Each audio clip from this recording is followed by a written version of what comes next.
Bigo Live this morning. I could definitely feel you. I pray, God, as I continue to bring the message to YouTube, that you will allow me to find my tribe, the ones who you have assigned me to, so that they can hear the things that you are instructing me to say in myself. Because as I'm reading the Bible and as I'm learning, I'm seeing how I'm hearing you speak to me. So I pray, God, that for all those that you bring to me, that they too, I'm not really sure where this happened.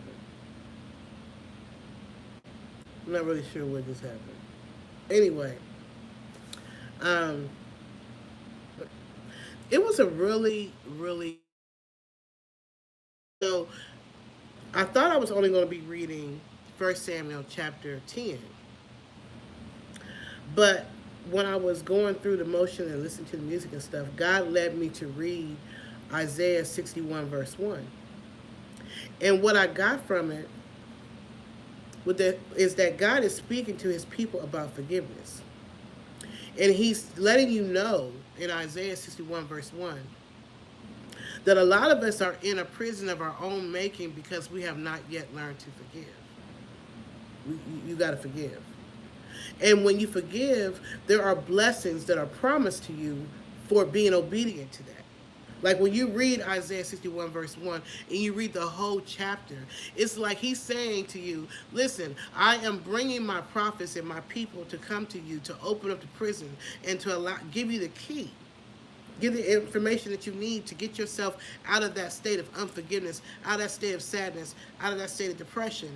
And when you're obedient to that, because he knows how hard it is for you to forgive, a lot of us is dealing with childhood trauma. Let's be real about it. So he understands how hard it is for you to get to that point of humbling yourself. So when you get to that point of humbling yourself, he's saying, not only am I going to bless you, but I'm going to bless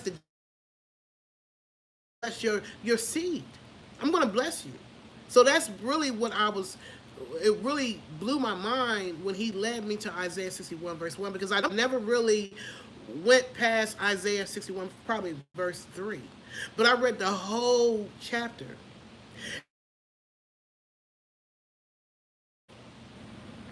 Not only is God saying he going to release I ain't had no problems with my internet until I get on YouTube.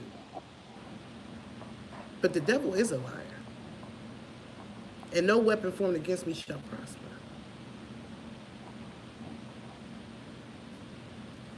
So you got to read all of Isaiah 61 verse 1. Don't just read up to verse 3 or 4. Read the whole thing. Right? Read the whole thing. So anyway, going past that, I went into reading 1 Samuel chapter 10. At this point,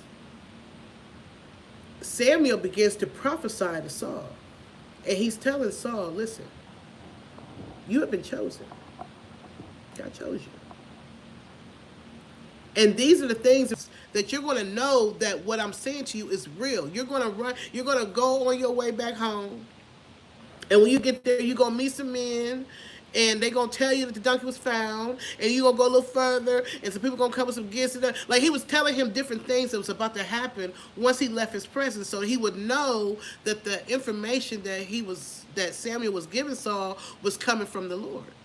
He was prophesying. And he told Saul, and when you're on your way back home, you're going to run into some people that are going to be prophesying, and you're going to start prophesying.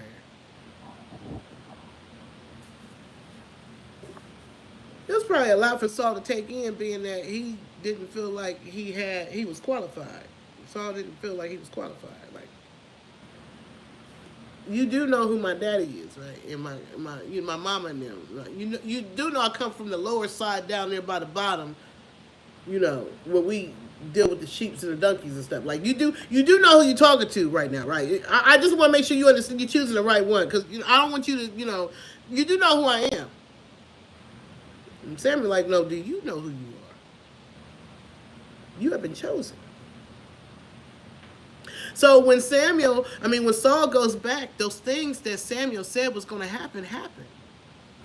So when he gets back to his land, Samuel goes and starts calling all the different tribes and stuff because he's saying, you have the enemy is really, this must be a powerful word right here. And the fact that the enemy keeps knocking off my internet tells me that this is powerful. Hide because he don't even believe. And the people are like, well, where he at? And they tell him, well, he's over there around the corner. And see, Saul done changed too. When he came back home, people was like, what's up? Something different about Saul. Like Saul prophesying and what's going on with that? Like there's something different about Saul. They saw it on him. But Samuel had already told him that was going to happen. When he got back and he named him king or whatever, some of the people, you know how they get. Why he get that position? Who he ain't skilled for that. He don't got the qualifications for that. He ain't smart enough to be leading people. Like, I ain't had no problem with my internet all day. All morning. I went through Bigo Live and did the whole thing. I come over here to get this word, and the internet keeps messing up. But the devil is a lie. I'm going to get this word out. Because God has chosen many of you for an assignment. And there's people around you who do not feel like you are qualified. And they have come up against you to try to stop you from advancing, from moving forward. But God said the devil was chosen. So are you.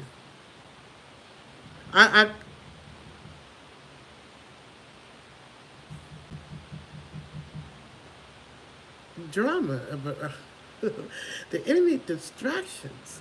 That tells me that this is powerful. You've been chosen. And don't let nobody trick you out your spot. Don't let nobody make you feel like you are not worthy. But you got to believe you're worthy too. You got to know that if God gave you this area, this thing, then you can do it.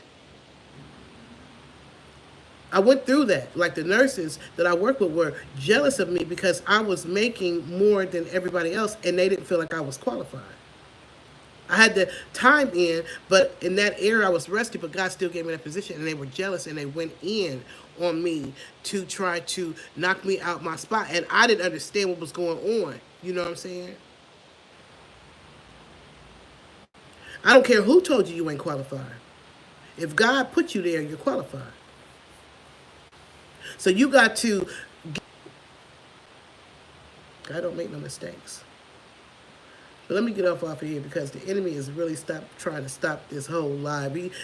I ain't had this much problem with my live all morning. That's because there's some qualified people, there's some chosen people on the line, and the enemy don't want you to know that you've chosen. The enemy don't want you to know that God chose you for that spot and that it's yours, and no man can take that from you because the door that God opens can't no man close, and you were born for this. God knew you before you were formed in your mother's womb.